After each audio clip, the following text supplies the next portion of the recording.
Bonjour à toutes et à tous, bienvenue dans cette nouvelle vidéo. Donc cette vidéo sera sans cut, sera d'un seul trait.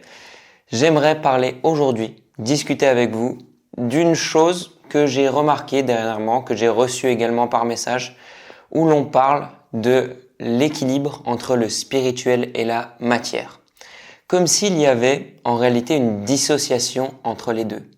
On va dire oui, mais Lucas, ok, il y a ces choses spirituelles, mais il faut que je reste quand même ancré. Il faut que je garde un certain contact avec la matière. Oui, forcément, effectivement, mais ce n'est pas parce que l'on fait des choses spirituelles que l'on n'est pas ancré avec la matière, justement. Si on dit qu'il y a quelque chose de spirituel et qu'il y a quelque chose de matériel, on fait encore une séparation entre les deux. Alors que le véritable ancrage est de suivre ces élans de l'âme et de les réaliser ici sur Terre, de réaliser la volonté divine ici sur Terre. Et c'est pour ça que moi, quand j'entends ces choses-là, ça me fait comme un choc, un électron libre dans le cœur qui me dit mais ce n'est pas ça la voie. La voie est unique et elle est unité. Elle n'est pas spirituelle ou matière parce que ce serait encore dissocier l'un et l'autre, ce serait encore dire que ceci est spirituel et ceci ne l'est pas.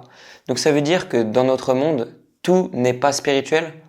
Si, dans notre monde, tout est unité, tout est amour, tout est inspiré par cette flamme divine en chaque chose, en chaque cellule, en chaque atome.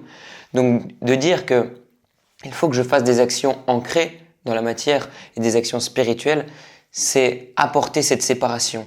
C'est donc ne pas arborer pleinement cette unité dans notre cœur. C'est donc ne pas arborer pleinement cette flamme divine dans chacun de nos actes.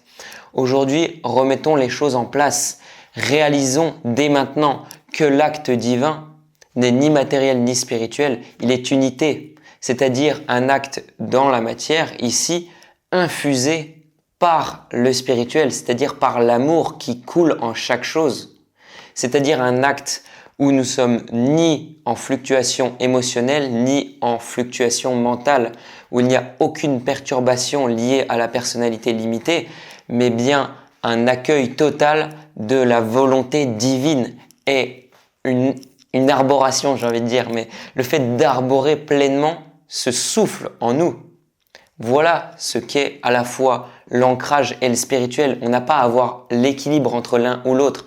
Je vais faire mes activités matérielles et ensuite mes activités spirituelles.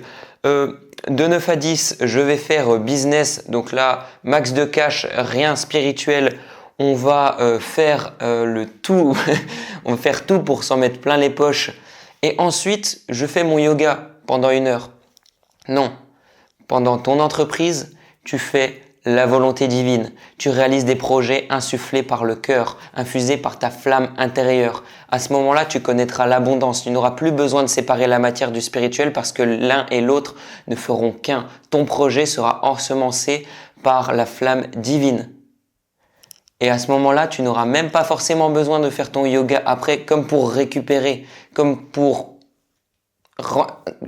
comme pour combler quelque chose que tu n'as pas fait au préalable. Non, parce que cet acte que tu auras fait dans le professionnel sera déjà infusé par ce divin, sera lui-même spirituel.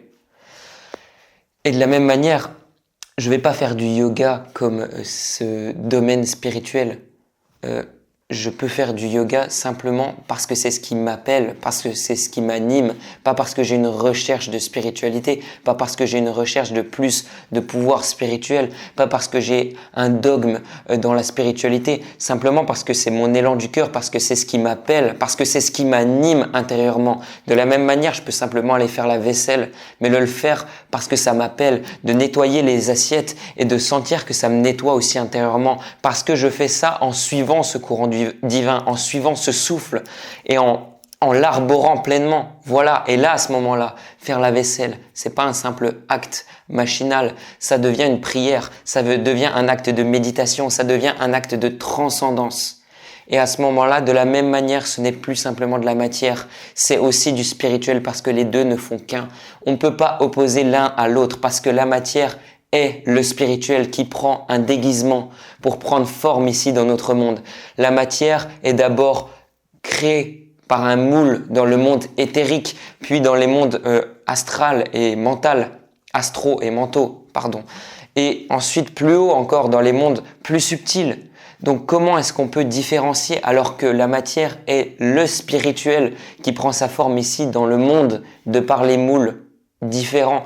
Donc on ne peut pas porter de différence, et partout où on porte une différence, on porte aussi une séparation en nous-mêmes, on porte une division en nous-mêmes et on s'empêche de croître, on s'empêche d'arborer pleinement cet amour dans l'unité totale, dans chacune de nos cellules. Donc, oui, il y a un équilibre à avoir, mais ce n'est pas celui de faire un peu de matière, un peu de spirituel, c'est celui d'arborer pleinement cette unité autant qu'on le peut, à chaque moment, dans chaque acte, à chaque instant. Voilà le réel équilibre qui apporte la paix ultime, illimitée, éternelle en notre cœur. Voilà ce qui apporte la joie divine. C'est la seule chose.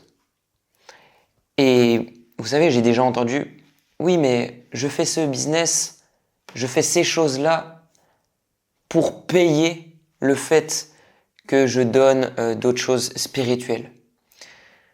Je fais ces choses à contre-cœur. Je fais tel type de contenu où je vais me dénuder pour payer le fait que je donne à côté.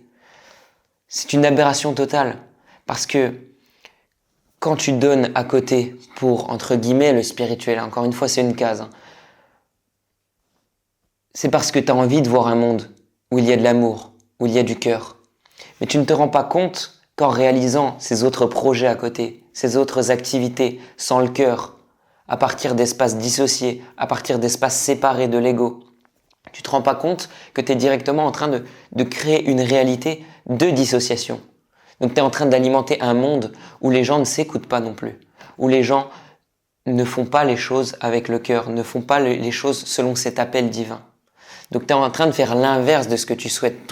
Toujours pourquoi? Parce que tu mets des cases. Alors que tu peux tout rassembler en une chose et faire tous tes actes par l'amour le plus total, sans rien dissocier. Voilà, c'était une petite vidéo tout feu tout flamme. J'espère qu'elle vous aidera dans votre chemin, qu'elle vous aidera à apporter cette vision unificatrice en chaque chose. Et si vous faites la vaisselle, repensez, repensez à cette vidéo. La vaisselle, ça peut devenir l'acte le plus méditatif. Tout comme vos projets, votre entreprise peut devenir un réel vecteur d'amour et de lumière ici sur Terre.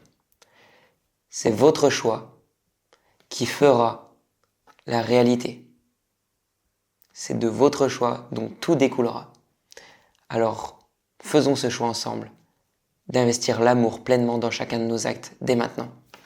Merci à tous pour votre écoute. Je vous souhaite tout l'amour du monde. À très bientôt. Ciao, ciao.